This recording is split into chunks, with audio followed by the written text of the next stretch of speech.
This is Jonathan Agger, fifth Pro Boxing Fans, joined by Ade Oladipo. Ade, first time we've actually spoken on camera. Wow. In a very strange few days in boxing, but how are you doing first? Not bad. It's weird that you say the first time we've spoken on camera, because maybe a lot of the viewers won't know that we've known each other for years off camera. Absolutely. So it's good to see what you're doing. You always applaud me in what I'm doing.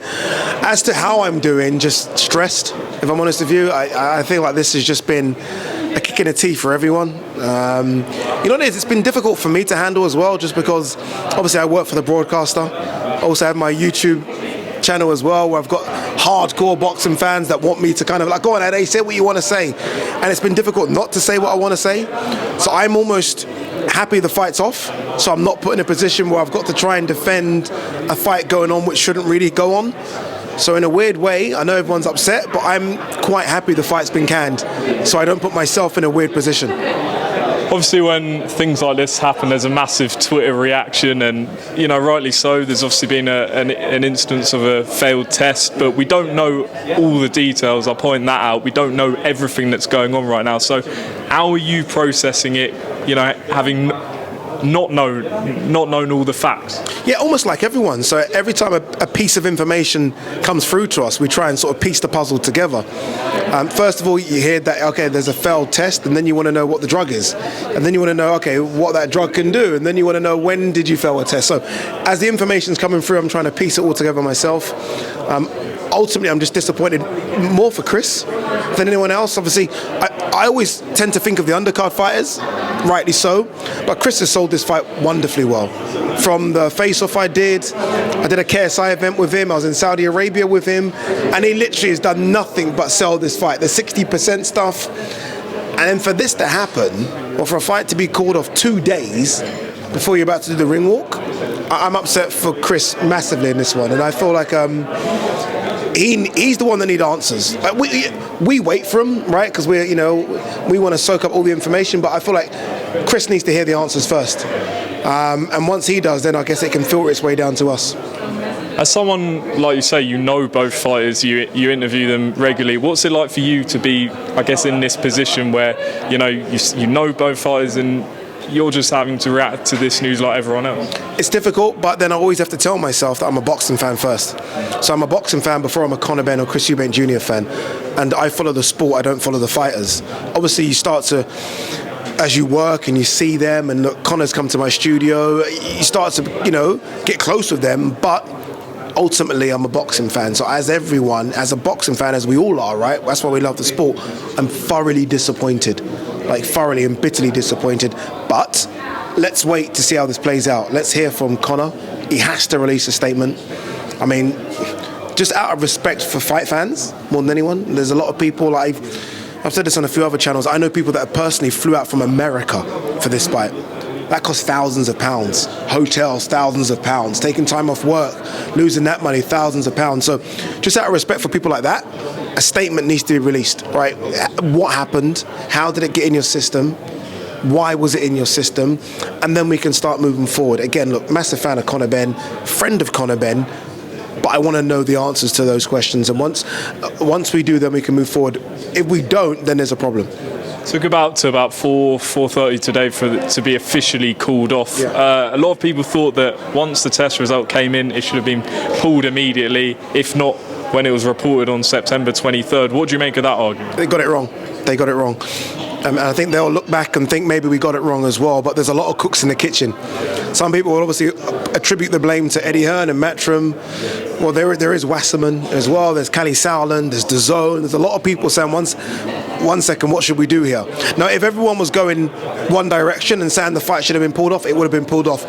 That clearly tells you that someone within that group is like, well, 1 second, maybe there is a way this fight can go on.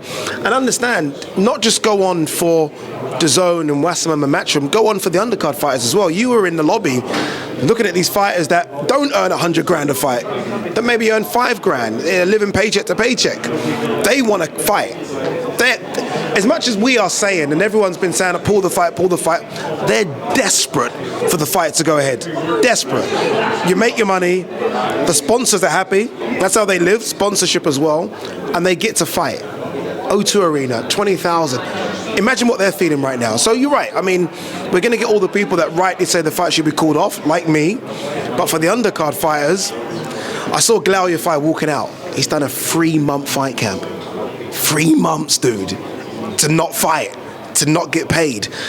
So yeah, disappointing for everyone. Just kind of closing this off, obviously Chris Eubank Jr was very vocal throughout the build-up on why he didn't want the fight to happen. Do you think maybe he had an inkling of something other than the weight going on behind the scenes? Of course he did. Of course he did. Look, we found out now, it's funny because obviously this has only come out in the last couple of days, but we found out this test was weeks ago. And when Chris Eubank Sr was coming out saying this fight should be boycotted or cancelled, I was like, calm down, Chris. It's only a weight cut. Obviously, he knew what was going on behind the scenes and was obviously told not to say anything. So now it makes sense as to why he was very, very upset. Former boxer as well. He's not just thinking of it from a father-son situation. He's thinking of it from a boxer that's been in fights, that have gone, bad ways. Obviously, Michael Watson. So he understands the dangers of the sport, let alone the dangers of fighting someone that's failed a VADA test. So it all makes sense now. But again, we didn't know 3 days ago. We're all getting this information now and trying to make sense of it. So it's a difficult situation. Ultimately, boxing loses. And boxing loses in the big time because BBC were covering it, ITV were covering it because of the GMB. We don't get them covering our sports that much. So when they do, everything has to be perfect. This is what happened is the worst situation that could happen. And now there's a red mark on the sport. But we always grow from it. There'll be another boxing event. We move on.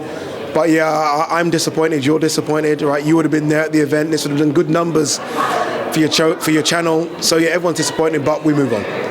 Just literally the last one. Obviously, a lot of talk about there was a VADA test, but UCAD at the border control don't operate under VADA, so only under UCAD. Do you think maybe something has to be done with there's too many things going on here and too many maybe loopholes? Yeah, look, boxing's the wild, wild west.